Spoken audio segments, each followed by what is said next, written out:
Saudações alvinegras, pessoal. Esse é mais um vídeo dos meninos de Fora da Vila. Eu sou Danilo Rattori, vindo novamente aqui numa semana meio tranquila, sem muitas novidades, grandes novidades do Santos profissional masculino, pelo menos, sem jogos durante a semana, apenas jogos da base aí, muito interessantes. Vencemos o Corinthians hoje duas vezes. Falaremos mais disso no nosso tradicional giro de notícias, mas hoje é 31 de agosto de 2022 e ontem fez exatos 60 anos da conquista da Libertadores da América, da nossa primeira Libertadores da América. E não é só a nossa primeira Libertadores da América, é a primeira Libertadores da América de um time brasileiro, que é uma competição que era dominada pelo Penharol principalmente, mas que daí vem a ser muito disputada por os argentinos, principalmente. Então, se a gente pensar que os times brasileiros que mais têm títulos da Libertadores têm três, que no caso somos nós, o Palmeiras, o São Paulo e o Grêmio, os times argentinos, o Independiente, por exemplo, tem sete, o Boca Juniors tem seis, o River, se não me engano, tem quatro, o Estudiantes também tem. Então, os times argentinos começaram levando mais a sério a Libertadores da América, e muito porque os brasileiros iam lá muito mais para apanhar, literalmente, do que para disputar mesmo. O Santos mesmo, que era, na época, o maior time, o mais rico em termos de técnica futebolística, time dos times do mundo, inclusive, tanto que em 62 é campeão mundial, é o time brasileiro que vai levar aí o Brasil a disputar seriamente a Libertadores da América. Venceu 62, venceu em 63, poderia ter vencido mais vezes, mas acabou priorizando outros torneios que davam mais dinheiro, como excursões pela Europa, torneios amistosos, o Teresa Herrera lá, que é super, super tradicional na Espanha. O Santos ganhou lá uma par de vezes. E aí acabou deixando de lado um pouco a Libertadores, o que acaba sendo muito triste, porque o Santos poderia ser tranquilamente aí ex-campeão da Libertadores, ter aberto uma boa distância para os outros times, mas acabou não acontecendo. Enfim. Só que se você for com a camisa do Santos para Argentina ou para o Uruguai, os torcedores locais possivelmente vão lembrar de alguma vez que o Nacional eliminou o Santos. Eu já ouvi comentários assim quando eu estava com a camisa do Santos no Uruguai, ou quando outros times eliminaram o Santos, para o torcedor, principalmente dessa época, né, o Santos de Pelé, para os torcedores do resto da América Latina é algo que acaba sendo muito importante.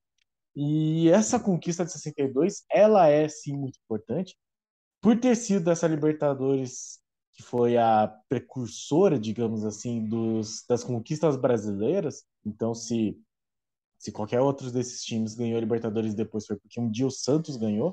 E se vocês pensarem bem, depois que o Santos venceu 62 e 63, o time brasileiro só foi vencer com o Flamengo em 81, se eu não estou enganado. Foi o Flamengo em 81, o Grêmio em 83 ou o contrário, sim. Mas foi em 81 com certeza. Então, mais de 20 anos, aí praticamente 20 anos, para um outro time brasileiro conseguir essa proeza que o Santos já tinha feito. E com o bicampeonato que foi na Bomboneira, que é uma coisa que ninguém consegue fazer, né? Conquistar um título na Bomboneira contra o Boca. Então, é só para a gente não perder essa dimensão, porque muita gente acaba falando que no tempo do Pelé era mais fácil, por isso que o Santos vencia tanto. Não era, não era. E eu sempre falo assim, o Santos é tão grande e fez coisas tão incríveis que a gente acaba até perdendo a dimensão do tamanho das conquistas, né? A gente esquece de pensar que o Santos é o time de uma cidade que não é a maior de São Paulo, não é a capital, não tem tantos habitantes assim, e foi lá, se tornou o maior time do Brasil, depois venceu o Penharol, que já era um time tradicional, que é um time de capital nacional, que já tinha um histórico da Libertadores, e ele foi lá e depois e bateu no Benfica, que era o campeão europeu, e se tornou o maior campeão do mundo, o maior time do mundo, sendo que veio de uma cidade não tão grande assim. Então a gente esquece de dimensionar isso, mas o Santos é gigantesco e os feitos do Santos são gigantescos. Então, nessa efeméride aí de 60 anos da primeira conquista de um time brasileiro na Sul-Americana, eu achei que nós merecíamos todos relembrar esse feito. Então, hoje falaremos da Libertadores da América de 1962. Mas antes, peço sempre, se inscreve no canal se você não for inscrito, deixa um like, compartilha. E se você já for inscrito, muito, muito, muito obrigado. E aproveita e comenta aí sobre o que você acha ou achou desse vídeo e das conquistas do Santos. Deixa aí sua lembrança sobre o que é conquistar a Libertadores da América, algo que acabou se tornando muito importante para os times brasileiros, mas só na hora que os brasileiros resolveram ter um tamanho maior que o Santos já tinha há muito tempo. Então, antes disso, eu vou só fazer uns comentáriozinhos aqui que eu não fiz, do pessoal que comentou os últimos. Deixa eu ver se eu acho, na verdade. Eu quero agradecer o Rogério Sanasi, que comentou de novo, José Messias Rosa, o Akram Kadim, o Marcos Paulo Reis, o Frederico Machado Fiandanese. Então, muito obrigado a todos que comentam aí no canal, que participam, e você também comente o que você acha desse vídeo, falando um pouco do passado, que a gente nunca pode esquecer do passado para construir um futuro melhor. Então, o Santos foi campeão da Taça Brasil de 61. Bom, foi campeão da 62 também, e com isso conseguiu o direito de disputar o torneio, que era só com os campeões mesmo. Então, o Penharol era o atual campeão da Libertadores, então ele conseguiu o título, a vaga diretamente. E aí o Nacional também disputou porque ele era o vice-campeão campeão uruguaio, mas como o Penharol era o campeão uruguaio também, ele acabou herdando a vaga. Mas nessa época só disputavam realmente as equipes campeãs. Então precisava fechar aqui, foram 9 equipes, divididas em 3 grupos de 3 equipes. Muito interessante. Então por isso que o Nacional precisava aí da vaga.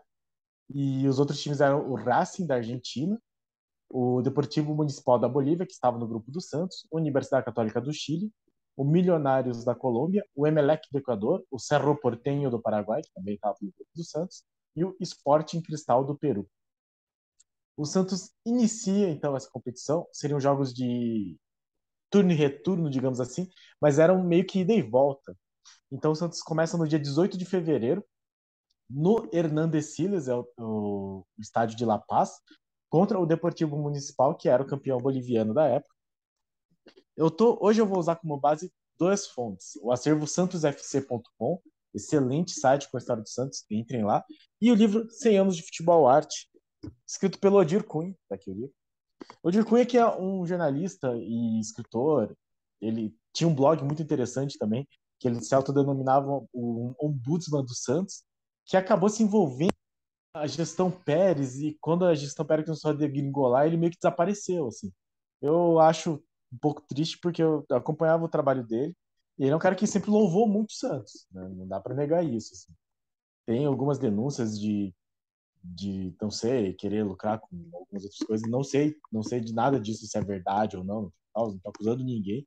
Eu só sinto realmente falta do trabalho do Odir Cunha, não sei como ele anda, mas de qualquer forma vou falar aqui, dar menção ao trabalho dele.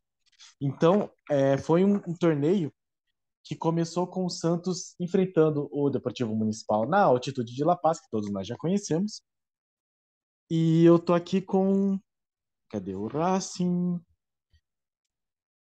Aqui, 18 de fevereiro, altitude de 3.660.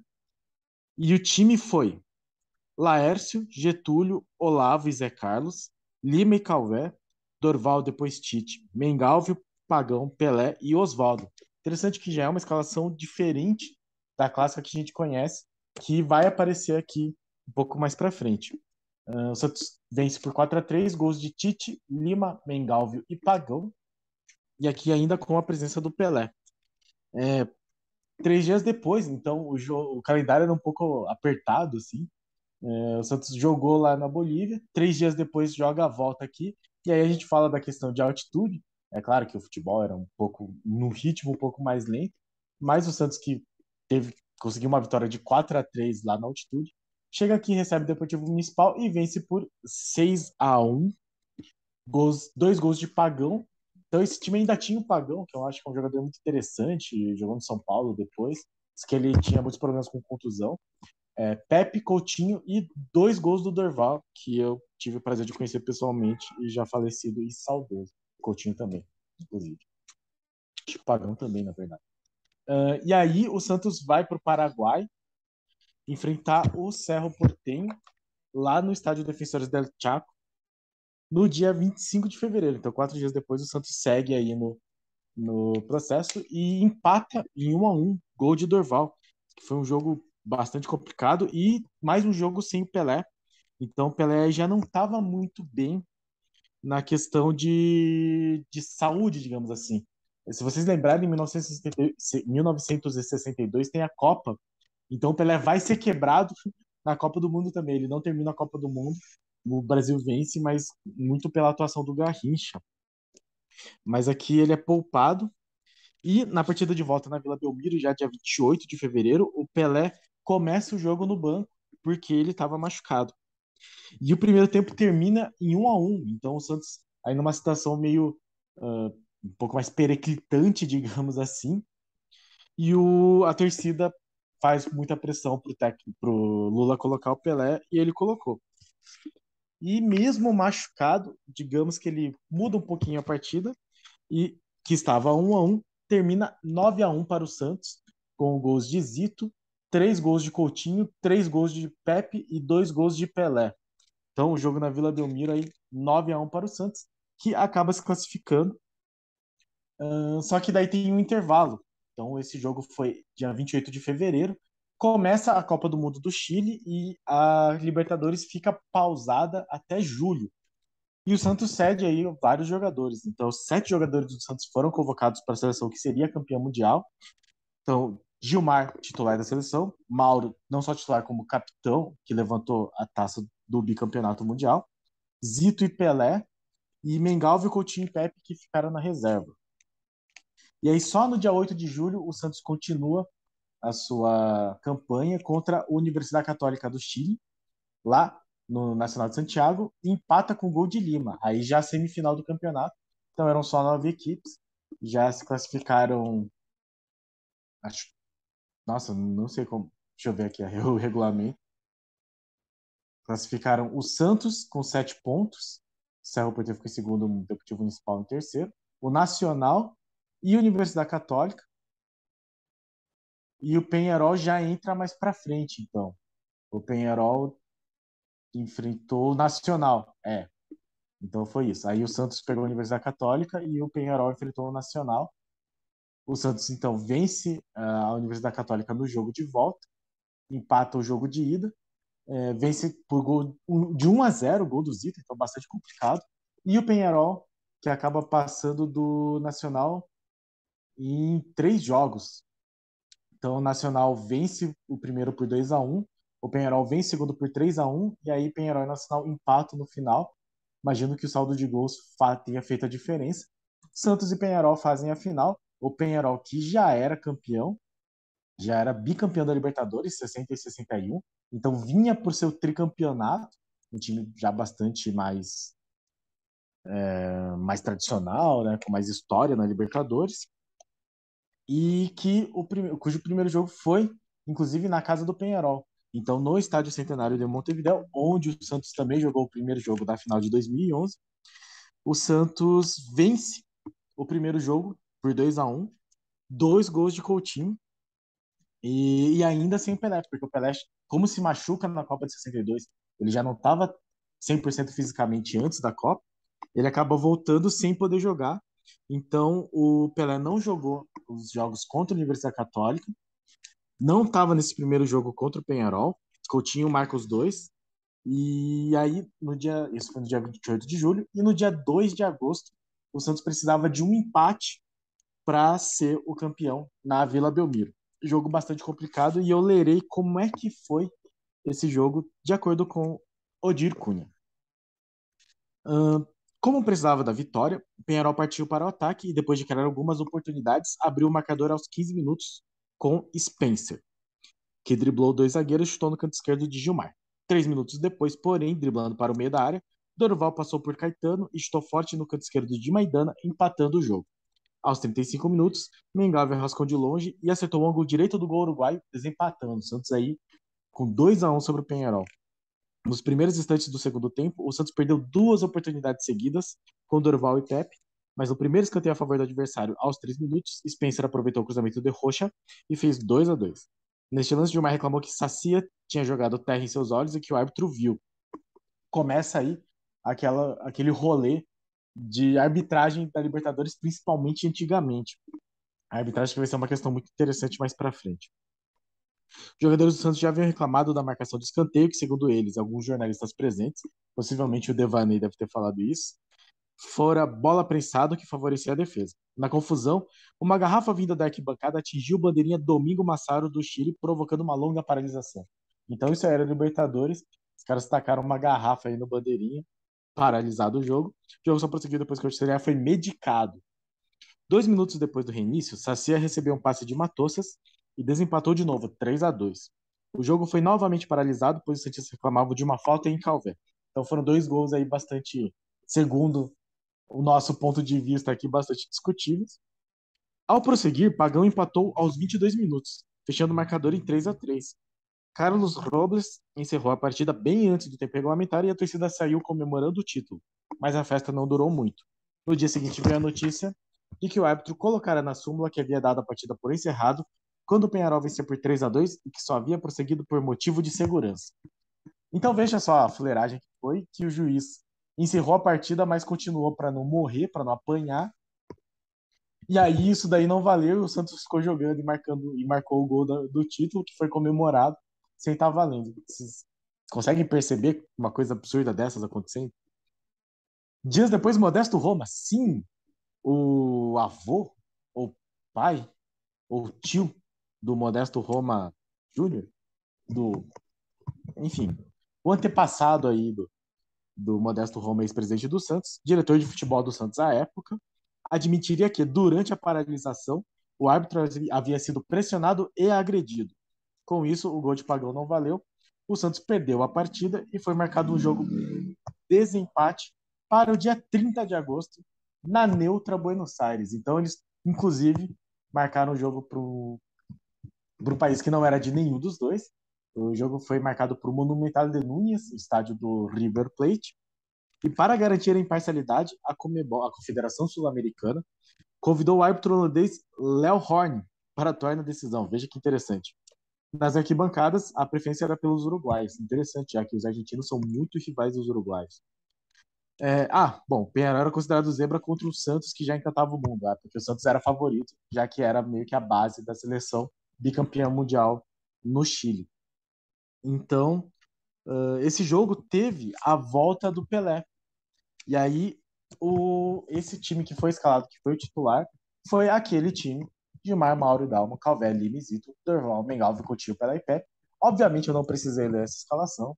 Essa é uma escalação que todo santista deveria saber de cor e salteado. É a escalação mais maravilhosa da história do futebol mundial. E o Santos vence o Peñarol por 3-0, gols de Caetano contra e 2 gols de Pelé. E eu estou aqui no nosso videomaker aqui e vou tentar, como eu sempre tento e nem sempre consigo, compartilhar um videozinho do canal O Maior de Todos os Tempos. Excelente canal, se inscrevam lá, aconselho totalmente. Muitos vídeos sobre o Santos. E eles têm um videozinho mostrando os lances não, acho que mais os gols dessas 3 partidas. Vou tentar aqui compartilhar com vocês. Esperamos que dê certo.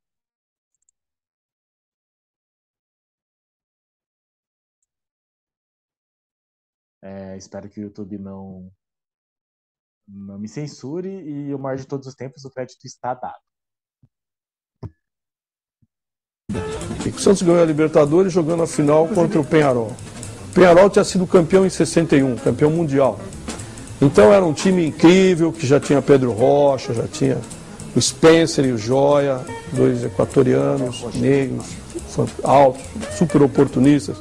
Esse é o Roger Cunha que eu tinha comentado, é autor do livro que eu usei no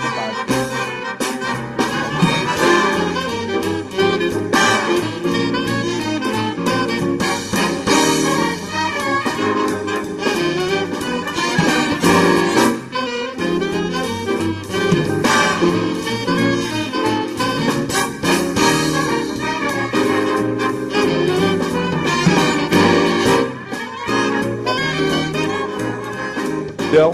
E na Vila Belmiro estava 3-2 pro Peñarol.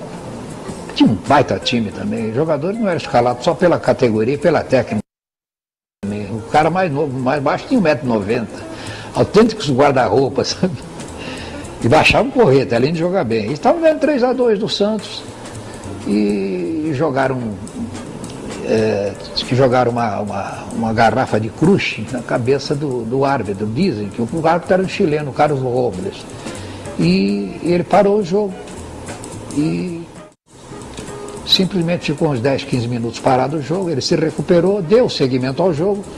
O Pagão empatou o jogo, foi 3-3. Nós éramos campeões com o empate, nós demos a volta olímpica, campeões e tal. E o jogador que me marcava, o jogador Juan Carlos Gonzalez, ele falou assim: Pepe, vocês perderam o jogo. Eu disse: como perdemos? Foi 3-3. Ele me falou: não, o árbitro encerrou a partida por falta de garantias quando jogaram a garrafa na cabeça dele. O Santos perdeu os pontos, teve de fazer um terceiro jogo, a negra, contra o Peñarol em Buenos Aires. E aí o Santos ganhou de 3-0, indiscutivelmente foi campeão.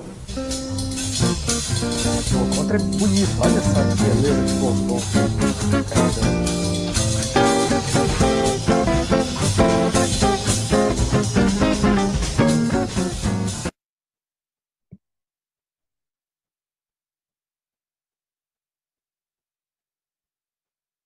Não só o Santos, como as equipes brasileiras, não tinham muito esse hábito, né, de disputar a Taça Libertadores. E o Santos acho que foi a primeira equipe, né, que teve a oportunidade de disputar. Então não se sabia que na época que era uma competição tão difícil, era uma competição tão badalada, né? E o Santos entrou. E o time já estava montado, o time já estava todo esquematizado. Nós fomos na primeira vez, fomos campeão da Libertadores e fomos disputar com o Benfica e ganhamos. A partir daí começou essa coisa toda. Santos, gol! Agora quem dá bola é o Santos. O Santos é o novo campeão.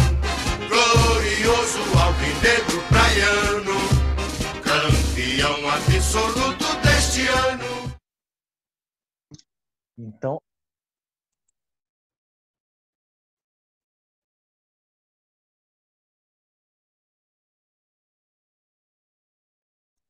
perdoem aí, recebi uma ligação. Mas então, este é o nosso vídeo. Vocês viram aí o vídeo do canal Mar de Todos os Tempos. Muito obrigado ao canal de novo. E com isso, o Santos conseguiu aí seu primeiro título. Estou aqui com uma camisa, inclusive, que é uma homenagem ao ano 62. Então, temos aqui a Taça da Libertadores, a estrela do Mundial. E o Santos conseguiu seu primeiro Mundial com esse título, vencendo esse poderoso Peñarol de Spencer Macia. E foi para a disputa do Mundial Interclubes, né, o intercontinental da época, contra o Benfica de Eusébio, de Coluna, de tantos craques, e o Santos acabou indo vencer lá, venceu aqui no Brasil, venceu lá, a primeira vez que a Voz do Brasil foi mudada de horário, porque todo mundo queria ver o jogo do Santos, mas isso é uma história para outro dia, para outra efeméride, então vamos deixar aqui o nosso vídeo de louvor e de homenagem aos 60 anos dessa grande conquista da primeira Libertadores de um clube brasileiro, da Libertadores do Santos Futebol Clube de 1962. Com esse time maravilhoso, vocês viram várias imagens aí. De novo, Gilmar, Marudal, Calvelli, Nizito, Dorval, Mengalvio, Coutinho, Pelé e Pepe. É poesia pura. Então, muito obrigado a todos que assistiram o nosso vídeo até aqui. Muito obrigado a todos os nossos inscritos.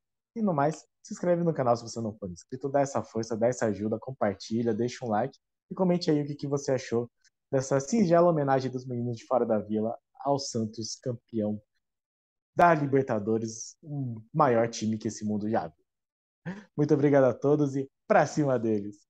Abraço.